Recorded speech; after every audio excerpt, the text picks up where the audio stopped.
mahasiswa dari Politeknik Elektronika Negeri Surabaya yang sedang menempuh pendidikan multimedia broadcasting di 3 dan angkatan 2014.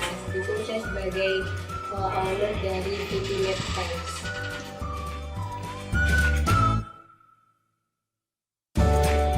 Jadi VP Pens itu singkatan dari Flippable Skirt Pens. Jadi ini adalah produk pertamanya, itu adalah produk rok bolak-balik, di mana produk ini dikhususkan untuk para muslimah yang dia memakai rok, tapi roknya itu dipakainya itu tetap gitu. Jadi kita membuat suatu inovasi gimana sih caranya biar satu rok itu bisa 2 warna. Jadi kita bikin flippable skirt, jadi dalam satu rok ada 2 warna.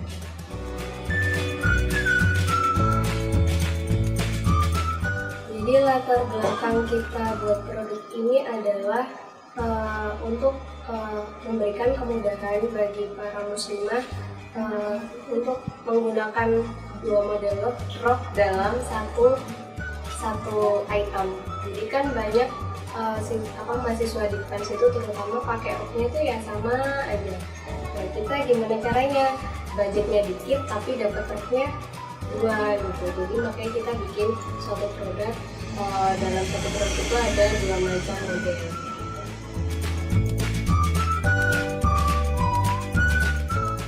Tahun 2015, tepatnya insya Allah bulan Agustus.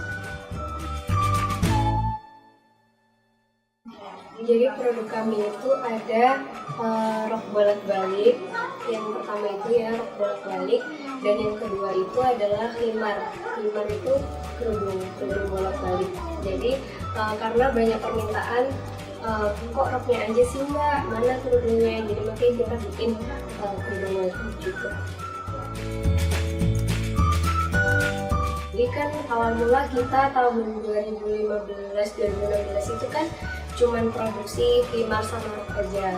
Tapi tahun 2017 ini tuh lagi gencar-gencarnya pakai gamis gitu ya, pakaian yang syar'i, yang buat syariat Islam gitu. Makanya banyak yang request bikin gamisnya juga dong mbak, makanya kita sekarang produksi gamis juga. Cuman gamisnya nggak bolak-balik, satu model aja.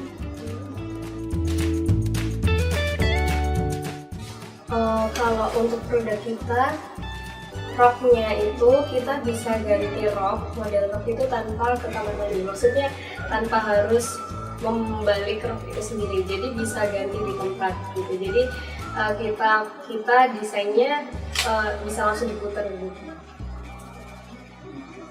Dan kalau seumpama gamisnya, khimarnya itu ya sama bolak-balik juga 2 warna dalam satu produk. Kalau gamisnya kita bisa request model gerah, request model sabuk, dan ya sesuai keinginan customer.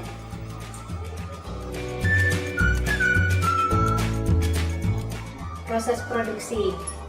Jadi pertama-tama kita saya dan teman-teman saya yang bagian produksi itu kita beli bahan dulu, beli kain ke tempat toko kain. Setelah itu kita ke rumah kita bagi-bagi, yang maksudnya kain ini dicampur sama kain apa sesuai pesanan tentunya. Terus kita ke konveksi, kita tinggal selama 2 minggu.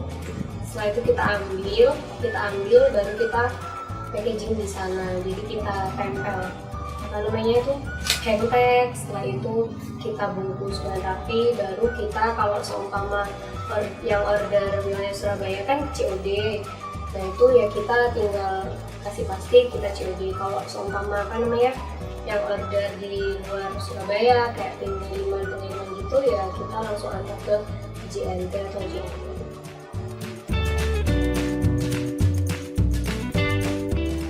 Kita ada konveksi yang dari dulu sampai sekarang kita pakai ini gitu. Jadi ada di daerah Jalan Lembangan sana satu konveksi aja sih, karena kita cari yang kualitasnya tuh butik, jadi bukan yang konveksi yang sekali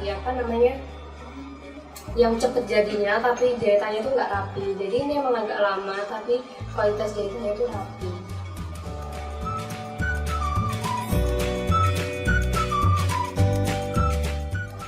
Target audiens kita itu yang pertama dari kalangan remaja, setelah itu dewasa dan ibu-ibu. Soalnya kita nggak bikin produk untuk anak-anak ya, jadi mulai dari remaja, dewasa, terutama mahasiswa, itu yang menjadi target audiens kita yang utama.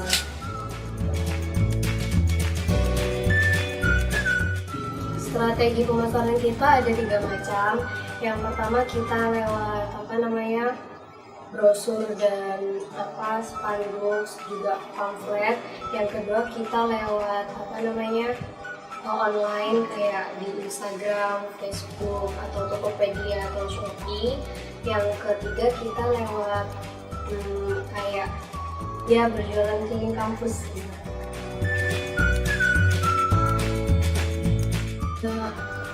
Banyak ya Mas, mulai dari teman-teman kuliah, terus ibu-ibu yang di daerah rumah gitu ya, di daerah tempat produksi, dan juga ya pesanan dari luar kota juga banyak, terutama dari Blitar, atau pernah kita kirim juga ke daerah terpencil Kalimantan Barat ya, mungkin sampai alamatnya itu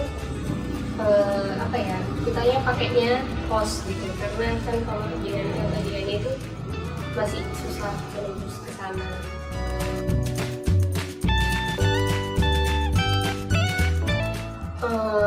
Banyak macam-macam, ada yang senang dan ada yang komplain juga ada. Yang rata-rata sih tapi suka ya, karena jahitannya yang itu pertama, jahitannya tuh rapi. Terus yang kedua kita juga handmade kan, bisa request model, ukuran gitu ya, custom size, custom warna, custom model gitu. Tapi juga ada sih yang kayak komplain gitu, misalkan kita kan nggak tahu ya pengiriman dari JNE itu overload atau gimana, itu kadang-kadang datangnya kan nggak tentu. Itu biasanya customer yang komplain itu ya karena terlambat pengiriman itu.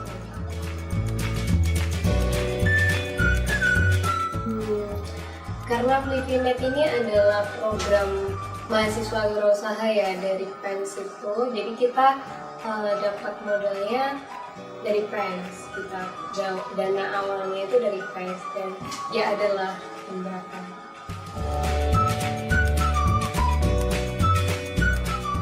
Omset rata-ratanya nggak banyak sih Mas, soalnya kita kan kita ngambil labanya itu nggak banyak, dan kita juga dari anak-anaknya, maksudnya dari yang menjalankan usaha, saya tahu sama teman-teman saya itu juga tidak menganggarkan untuk gajian gitu. Jadi kita memang benar-benar kita bangun usaha dari awal, gimana biar usahanya itu maju gitu. Nah, kalau omset rata-rata yang per bulan itu ya sekitar yang adalah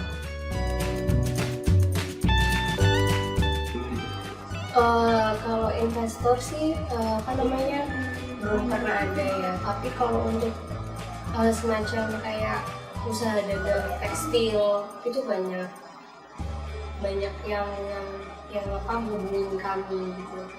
Jadi kayak dari Papasan atau dari Bandung itu banyak yang hubungin kami. Cuman kami masih belum perusahaan besar yang yang mampu buat mengelola banyak item gitu. Jadi masih usaha kecil.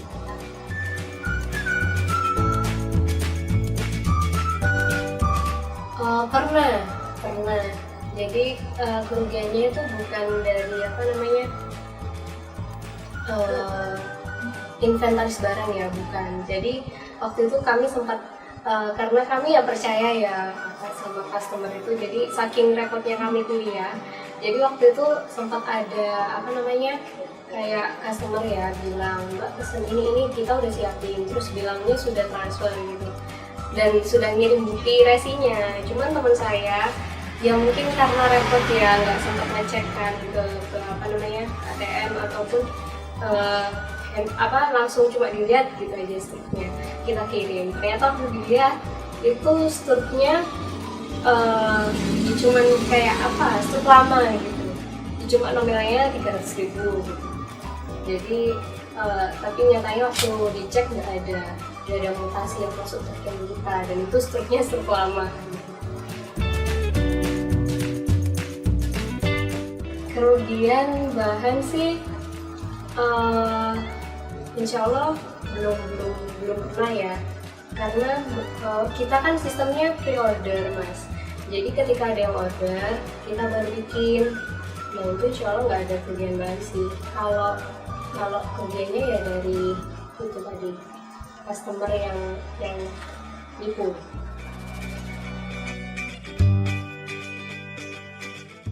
Suka dukanya banyak ya, karena awal mula kita berdiri itu kita kan nggak ngerti Mas gimana sih cara bikin ini produknya. Jadi kita sempat magang 3 bulan di suatu usaha dagang Asofa namanya, di daerah Bumimarin Mas itu. Jadi di sana kita diajarin bawa kain yang sebegitu beratnya, diukur gitu ya, semotong kainnya, terus habis itu ke pecah modelnya gimana, terus packagingnya gimana. Ternyata lebih susah daripada yang dibayangkan. Dan itu sukanya ya kita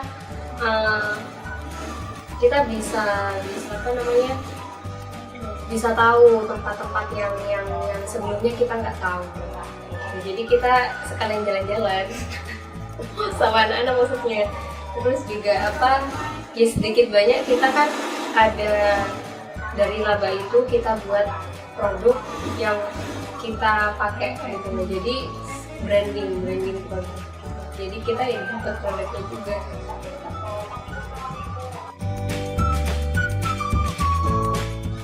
Gak usah takut kalau mau berwirausaha, karena itu tadi sih, sebenarnya dari sepuluh pintu rezeki itu dari berdagang. Usaha apapun, mulai dari pertama gali hobi dulu. Dari hobi itu bakal tahu kita sukanya itu apa. Terus yang kedua tekuni keahlian. Kita bisa jahit, ya jahit aja. Kita bisa melukis, kita bisa bikin desain, vektor, tekuni aja gitu. Terus yang ketiga, kembangkan potensi itu. Dengan cara apa ya? Bergaul sama orang, terus sering sharing, sering cari tahu informasi. Dan yang terakhir istiqomah.